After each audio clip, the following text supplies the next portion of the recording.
Pepe Orsini. Pepe Orsini of the Roman Maximus clan. He is the Grey Pope and is the king of the Holy Roman Papal bloodlines. Above the Rothschilds and Rockefellers but in line and of equal stature to the Breakspear, Aldobrandini, and other papal bloodlines. Knight of Malta, Tom Cruise donates to the Optimum Population Trust of Manchester, England. He and his father are major depopulationists. Both are tied to the papal bloodline Orsini family, a most powerful family in complete control of the conspiracy. Pepe Orsini is the Grey Pope working with his Black Pope and his Society of Jesus. The Orsini, Maximus, Orso, family are the Zoroastrianist shadow hierarchy of the Jesuit order. The Illuminati is only one of the 6 current heads that make up the beast, and there is a head to that beast. A woman who rides that beast, the evil Queen Hephzibah, the matriarch who is said to be the reincarnation of Semiramis. You will never read any article about her. She is an Nephilim hybrid, a great-granddaughter of Lucifer himself, and she is the mother of the Antichrist, and the Queen, the Piner, and others are all afraid of her.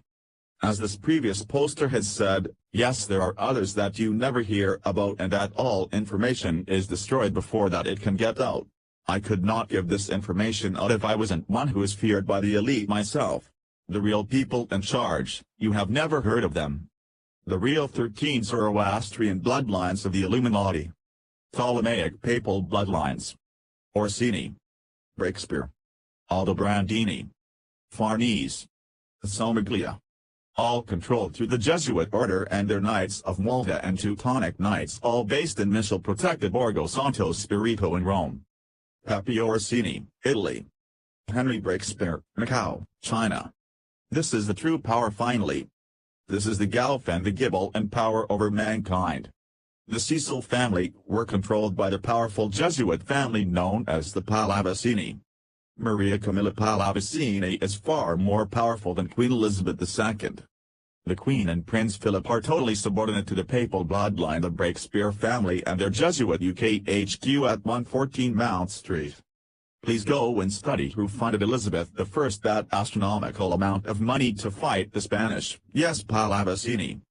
The most powerful man right now in the conspiracy over this world is a Roman by the name of Pepe Orsini of the powerful Roman papal bloodline, the Orsini, also known as Orso, and the ancient Maximus family. There is no one more powerful than this figure, who is really the Grey Pope. The papal bloodlines are the secret shadow hierarchy of the Jesuit order, even behind the Black Pope touted as the number 1. These powerful bloodlines are the Breakspear, Somaglia, Orsini, Farnese, Aldobrandini. You'll notice David Rothschild marrying into the Aldobrandini with the pretty Princess Olympia Aldobrandini.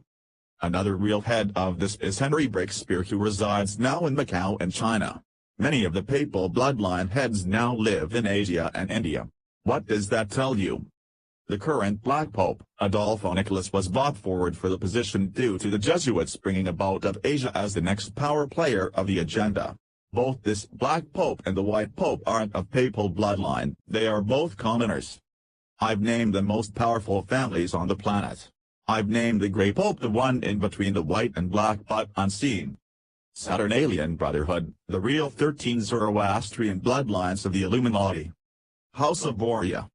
House of Breakspear. House of Somaglia. House of Orsini. House of Conti. House of Chige. House of Colonna. House of Farnese. House of Medici. House of Gaetani. House of Pamphili. House of Este.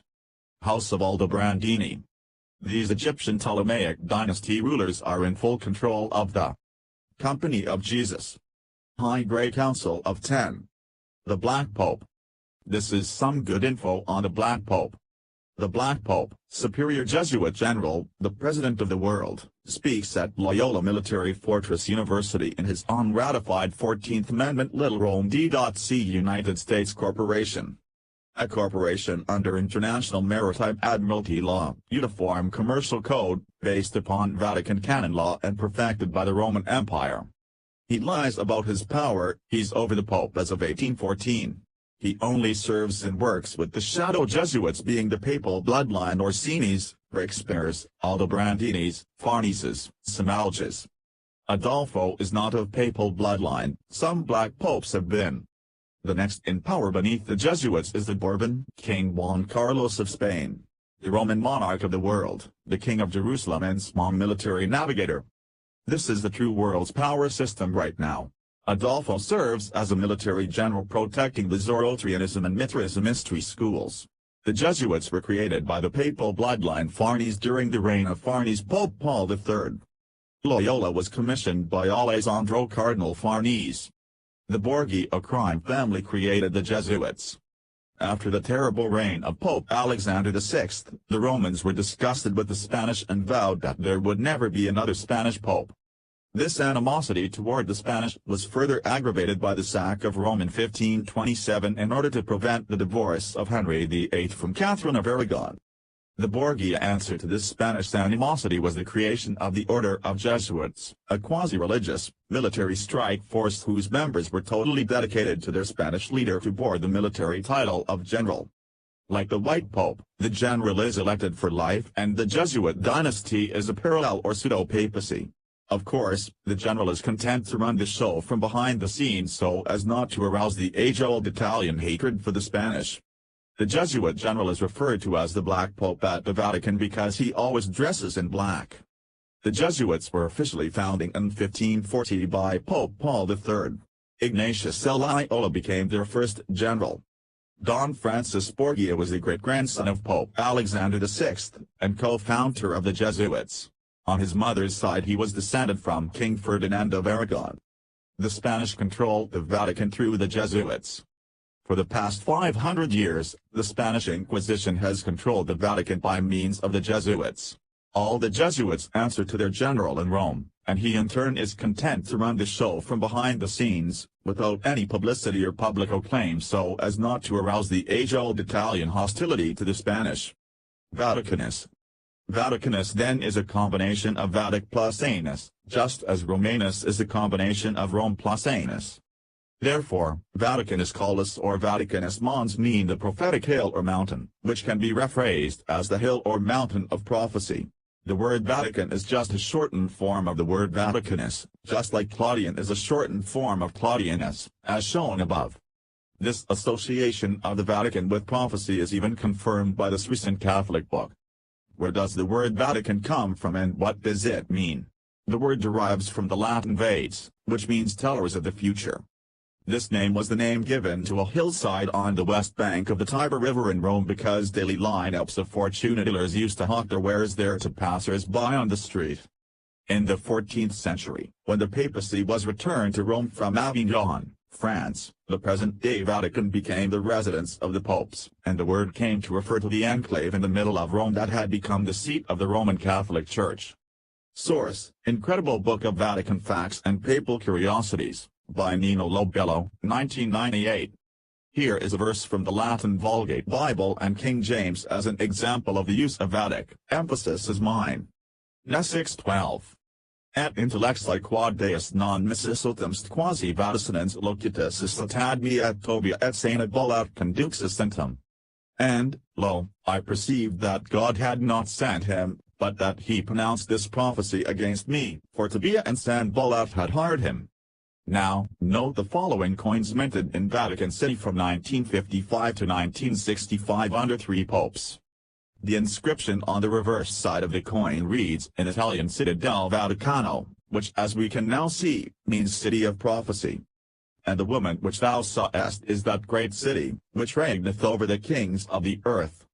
There is also a woman on the reverse side, and at her feet is her title, Fides, which means faith. This woman is symbolic of the Roman Catholic faith, or Roman Catholic Church. Interestingly, the word anus in Latin also means old woman, so Vaticanus is a combination 2 words that also result in the old woman of prophecy, this woman being symbolic of the Catholic Church. Above is a papal medal minted by Pius XI in 1929 to commemorate both the Lateran Treaty, which restored papal sovereignty and made Vatican City an independent state, and the 50th jubilee of his priesthood. The sunburst wafer of the Eucharist appears in the sky above the Lateran and St. Peter's basilicas, over the cup of the Mass. Here is a photo of the same symbology of the cup and wafer host of the Catholic Mass, used in the window of the Church Dominus Flevit on the Mount of Olives, overlooking the Temple Mount of Jerusalem, online at Christus Rex. Note the wavy sunburst pattern around the cup. Fides, the Catholic faith, holding the golden cup of the Mass, portrayed by Lorenzo Sabatini and his assistants from 1573–1576 on the vault of the first Sala de Focani, the Vatican. Speaking about his teachings, Jesus Christ said, Matt 9:17 Neither do men put new wine into old bottles, else the bottles break, and the wine runneth out, and the bottles perish, but they put new wine into new bottles, and both are preserved. This is the title page of a Roman Catholic missal, published in 1779, which depicts a cup holding fides. The missal contains the prayers said by the priest at the altar as well as all that is officially read or sung in connection with the offering of the holy sacrifice of the Mass throughout the ecclesiastical year, according to the Catholic Encyclopedia. Can it be any plainer that the Catholic Church has indeed adopted the symbology of a woman holding a golden cup, precisely as described, and in fulfillment of the prophecy of Revelation 17? Indeed, and it would seem that no other Christian denomination but the Catholic Church has depicted itself in this manner. Papal Rome symbolism of fides apparently originated with ancient pagan Rome. On the left is a strikingly similar Roman denarius, with fides holding military standards, a common theme on coins from ancient Rome, depicting a military faithful to the reigning emperor.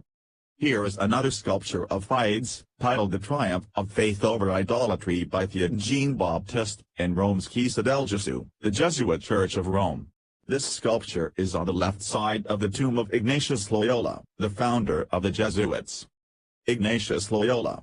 Rev 12:3 And there appeared another wonder in heaven, and behold a great red dragon, having 7 heads and 10 horns, and 7 crowns upon his heads. Rev 12:4 And his tail drew the third part of the stars of heaven, and did cast them to the earth, and the dragon stood before the woman which was ready to be delivered, for to devour her child as soon as it was born. Rev 12:9 And the great dragon was cast out, that old serpent, called the devil, and Satan, which deceiveth the whole world, he was cast out into the earth, and his angels were cast out with him. The above verses make clear, in even superficial reading, that the great red dragon is Satan. But there is another relationship that is not as readily apparent. Verse 4 is referring to the birth of Jesus, and Satan's attempt to kill the infant Jesus. Satan, however, did not attempt this act of murder on his own. He made his attempt through the power of one man on earth. This man is identified. Matthew 2:13 And when they were departed, behold, the angel of the Lord appeareth to Joseph in a dream, saying, Arise, and take the young child and his mother, and flee into Egypt, and be thou there until I bring thee word, for Herod will seek the young child to destroy him. Herod the Great, the king of Judea and Palestine, was the agent Satan used in his attempt to kill the infant Jesus. It is significant to note that Herod received his office from the Roman Empire. In 37 BC Herod the Great conquered Jerusalem with the aid of Roman armies and made himself king. Now notice again in Rev 12:3 that Satan is described as having 7 heads, 10 horns and 7 crowns. This is important because it is a key to identify Satan and his agents elsewhere in Revelation. Rev 13:1 And I stood upon the sand of the sea, and saw a beast rise up out of the sea, having 7 heads and 10 horns, and upon his horns 10 crowns, and upon his heads the name of blasphemy. Rev 13:2 And the beast which I saw was like unto a leopard, and his feet were as the feet of a bear, and his mouth as the mouth of a lion, and the dragon gave him his power, and his seat, and great authority. Here another agent of Satan can be found. Although nearly identical in description, it is not Satan, because verse 2 says this beast power gets his power from the dragon, a clear reference to Satan. As we observed in Matthew, Satan used the power of the ancient Roman Empire to attempt the murder of Jesus. The dragon and Rome worked with the same mind toward the same goal. So in Rev 13:2 we can possibly substitute Rome for the word dragon.